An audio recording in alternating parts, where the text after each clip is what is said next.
এই বাগরটি নেনা খোলা হরাইয়া মাটি হরাইয়া তিনটা নিয়া যে হরিয়া দোলাই রাজগোবিন্দপুরে ভূমিধস আহত 4।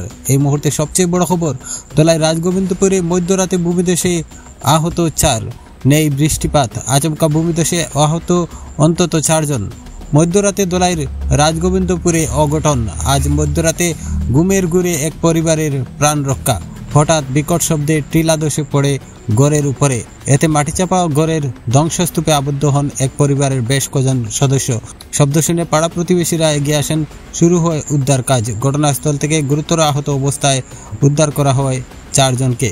খুব দ্রুত তাদেরকে উদ্ধার করে দোলাই প্রাথমিক স্বাস্থ্য কেন্দ্রে নিয়ে যাওয়া হয়েছে। এ পর্যন্ত কোনো হতাহতের খবর পাওয়া যায়নি। অকাল বিপদে চাঞ্চল্য ছড়িয়ে পড়েছে গোটা এলাকায়। ঘটনার খবরে দোলাই থানার পুলিশের দল ঘটনাস্থলে পৌঁছেছে।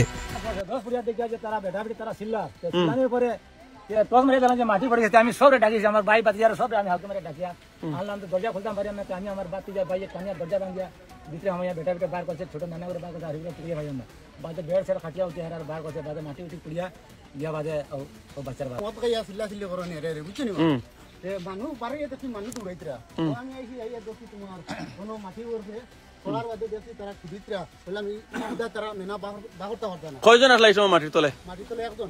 আচ্ছা, আমি একজন পাইছি। ও আমি নিজে লাগিয়া তিন টান জগরে আমার হাত কাটিয়া লাড়ি কাটিয়া আমি নেনারে বাগর। আচ্ছা, যারা যে মাটির তলে আসলো মানে তারা কেমন জখম হয়েছে? মানে বাচ্চা একটা বেশি জখম হয়েছে। মানে টোটাল কয়জন আসলো মাটির নিচে?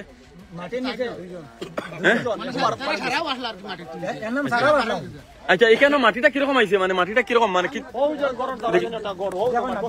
সম্পূর্ণ ঘর হুড়মুড়িয়ে এখানে এখনো পর্যন্ত আমরা যে বিষয়টি অবগত আছি যে স্থানীয় মানুষ কয়েকজনকে এখানে এই গৃহে, তারা টোটাল কতজন এই পরিবারের মানুষ? 4 জন।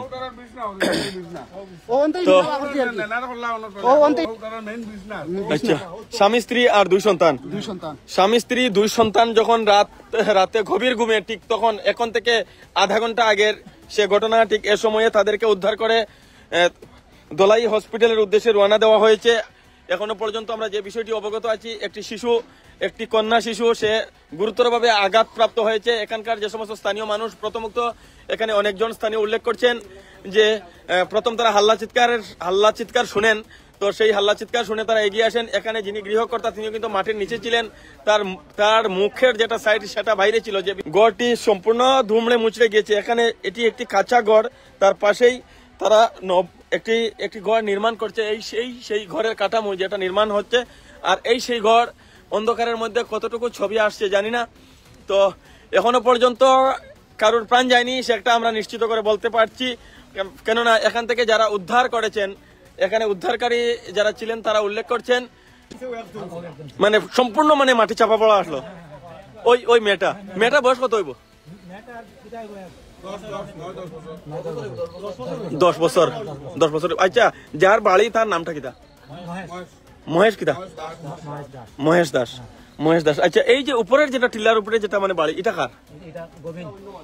যে গড়ের পাশেই কিন্তু মস্ত উঁচু টিলা রয়েছে, আর সেই টিলাভূমি দশে এসে সেই টিলাভূমির কাছেই কিন্তু তারা একটি অস্থায়ী গড় নির্মাণ করে।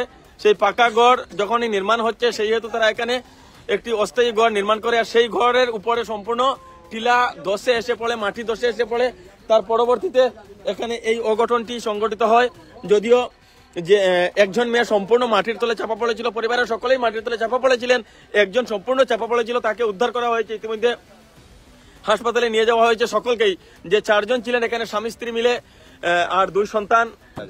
এটা রাজগোবিন্দপুর গ্রাম। আর একটু আগে তো আবার শ্যামাচরণপুর শুরু হয় কলোনি থেকে।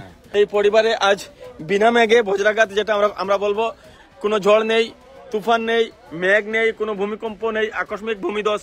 আর সেই আকস্মিক ভূমিধসটা এখানে অপরিকল্পিত, আমি উল্লেখ করবো, মাটি যেটা কাটা হয়েছে নতুন ঘর নির্মাণের জন্য, চতুর্দিকে টিলাকে রেখে দিয়ে মধ্যখানে একটি ঘর নির্মাণ করার সম্ভব।